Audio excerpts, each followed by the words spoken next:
بسم اللہ الرحمن الرحیم. فإن لم يحدث الامام الاول، پس اگر امام اول کو حدث پیش نہیں آیا، وقعد قدر تشہد، اور تشہد کی مقدار بیٹھا، ثم قہقہ، پھر اس نے خود قہقہ لگایا، او احدث متعمدا، یا جان بوجھ کے اس نے وضو توڑ دیا، تو فسدت صلاۃ الذی لم یدرک اول صلاتہ، تو فاسد ہو جائے گی نماز اس شخص کی جس نے اول نماز نہیں پائی. امام ابو حنیفہ رحمہ اللہ کے نزدیک وقال، اور صاحبین کہتے ہیں لا تفسد، فاسد نہیں ہوگی. وَإِن تَكَلَّمَ، اور اگر بات کی، او خرج من المسجد، یا مسجد سے نکل گیا، تو لم تفسد فی قولہم جمیعا، سب کے قول میں فاسد ہے، کیونکہ پہلی صورت میں وضو ٹوٹ رہا تھا، اس میں وضو. لہما، صاحبین کی دلیل یہ ہے کہ ان صلاۃ المقتدی بناء علی صلاۃ الامام، کہ مقتدی کی نماز، اس کی بنیاد امام کی نماز پر ہے، جوازاً و فساداً. ٹھیک ہے. ولم تفسد صلاۃ الامام، اور امام کی نماز فاسد نہیں ہوئی بلکہ تام ہو گئی، بلکہ کیا ہو گئی؟ فقضا صلاۃ، اس طرح مقتدی کی بھی تام ہونی چاہیے. کون سی صورت میں؟ کہے اور جان بوجھ کے حدث والی صورت میں.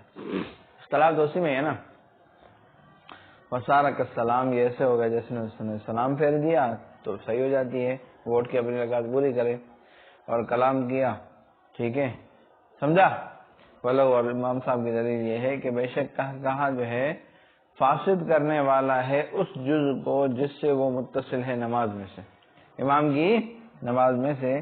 فیفسد، لہذا وہ اس کی جو مقتدی کی نماز فاسد ہو جائے گی اس کے مثل نماز مقتدی کی نماز میں سے. سمجھا؟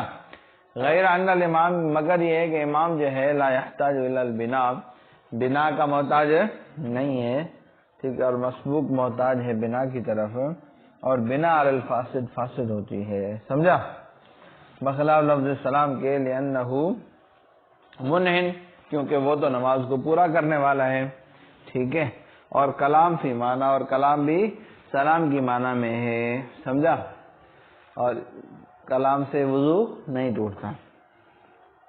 وَيَنْقُضُ وضو الامام، اور ان دو چیزوں سے یعنی کہے سے امام کا وضو ٹوٹ جائے گا. لوجود القہقہ فی حرمت الصلاۃ، نماز کی حرمت میں اس نے کہہ کے پائے جانے کی وجہ سے. بات آئی سمجھ میں؟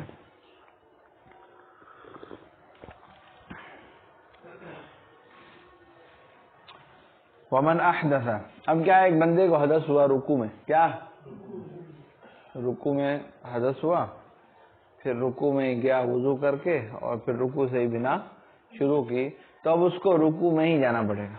یہ نہیں کہے گا کہ رکوع میں جھک لیا تھا، رکوع تو ہو گیا، اب قومے سے شروع کرتا ہوں. نہیں، کیونکہ رکوع میں گیا تو تھا، اٹھا نہیں تھا. جب تک انتقال پورا نہ ہو تب تک مکمل رکوع جانا بھی اور اٹھنا بھی. سمجھا؟ ہاں، پھر آگے پڑے گا. ومن احدث فی رکوع، جس کو حدث ہو گیا رکوع میں یا سجدوں میں، تو اس نے وضو کیا اور بنا کی، تو ولا یعتد باللتی احدث فیہا، تو نہیں شمار کیا جائے گا، نہیں معتبر ہوگا وہ رکوع جس میں حدث ہوا. لأن اتمام الرکن بالانتقال، کیونکہ رکن کا اتمام جو ہے وہ کس کے ذریعے سے ہوتا ہے؟ انتقال کے ساتھ. اور مال حدث کے ساتھ جو ہے وہ انتقال متعلق ہے.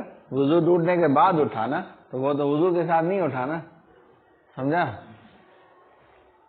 فلا بد من الاعادہ، لہذا رکوع کا اعادہ ضروری ہے. چلو بھائی، صلی اللہ تعالی علی حبیبہ سیدنا محمد وعلی آلہ وصحبہ اجمعین.